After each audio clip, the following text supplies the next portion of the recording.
Okay. So, where were you when you were our age, and how did you get from there to where you are today, doing the job you're doing today?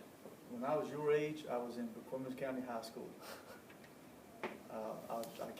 Born and raised in McCormick County, stayed here the majority of my life. Graduated from McCormick High School in 1980. And how I got here is, once I graduated high school, I was asked to join the volunteer fire department in my local community, and joined it with one of my friends.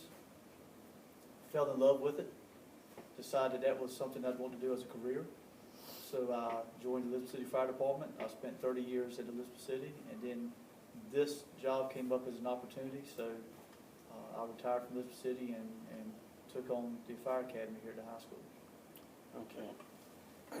And when you were growing up, did you have any interest that you have built into your work?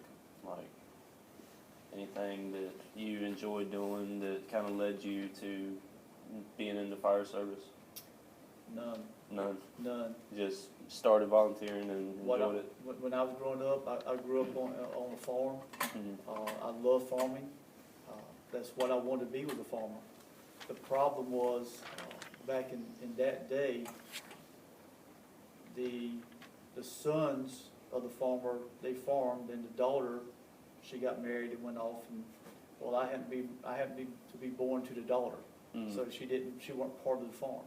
So even though I helped my uncle and my granddad farm when I was younger, there wasn't really a future for me in it, because the sons had gotten the farm once my granddad had retired.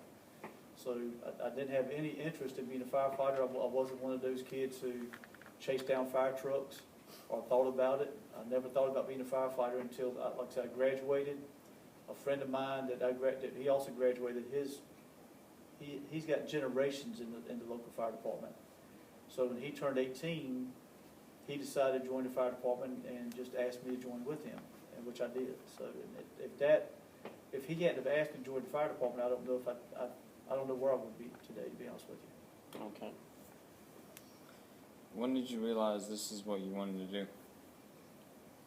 I mean, shortly after joining the volunteer fire department. I mean, once I got into it and fought a few fires and learned what it was all about, I just really had a huge interest in it. I really liked the adrenaline rush, to be completely honest with you, but I also liked helping people and running calls. So I had been in my volunteer department for about a little bit over 2 years, not quite not much over 2 years, and there were some openings came up in the Elizabeth City Fire Department that I was told about, and I went and applied, and there was, I think, 9 of us that applied and 3 of us that got jobs. Okay. Were you ever lost in what you wanted to do in your career? Like, was there any points where you weren't sure what you wanted to do? Yeah, I mean, at your age, I didn't know what I wanted to do. I mean, I knew I wanted to farm, but reality was I knew that I would only really have been a farmer's helper. I would never have really owned my own farm. And you have to remember, this was back in the 70s, so I'm telling my age now. But back in the 70s, times were a lot tougher, especially for farmers back then. So for somebody to just go to acquire their own land and start farming was extremely hard.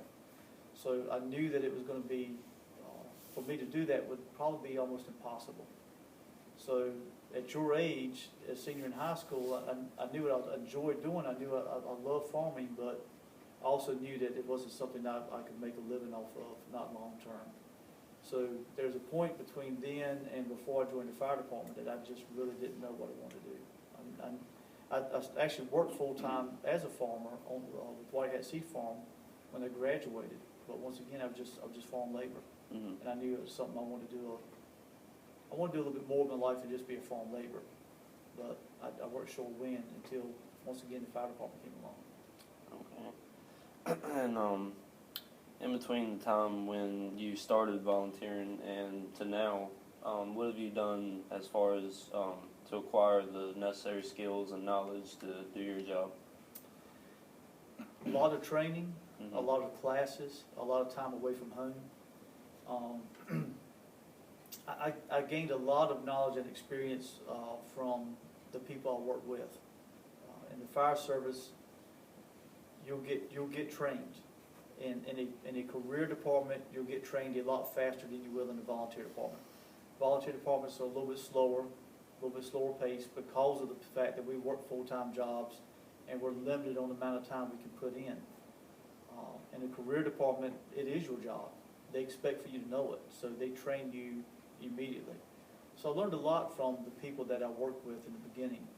And once I got the basic knowledge and the basic firemanship down, then I started expanding my knowledge. And to do that, I had to talk to people at higher levels in the fire department and learn from them. I had to start going to classes. So I spent several weeks away from home over the course of several years, weekends and weeks. I mean, the fire academy, the majority of the classes I went to at the National Fire Academy in Emmitsburg, Maryland, were 2-week courses. So you would stay gone 2 weeks at a time. But ended up getting my associate's degree and bachelor's degree, but I got them later in life. I mean, I just completed my bachelor's degree in 2013. So that was something that, but I knew that I needed it if I was going to continue in the fire service. Okay. If you had one piece of advice to give us or any other young people getting ready to jump into the real world, what would it be?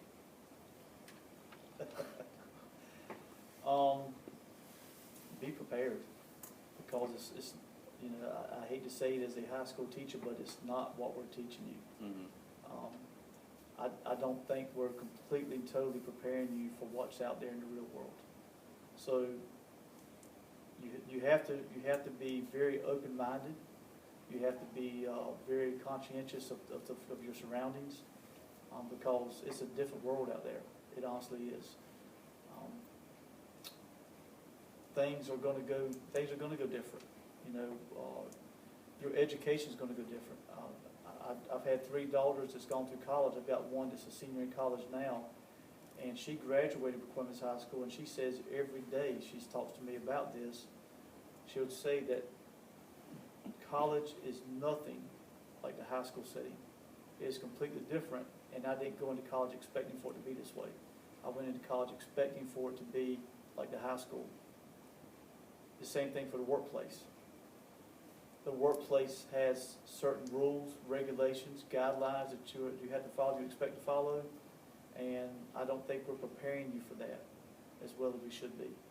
So just, you got to be prepared, you got to be open-minded, and when you go out there and things don't go your way, you have to understand that it's not all about us anymore. You know, it's about a team. It's about where you work at.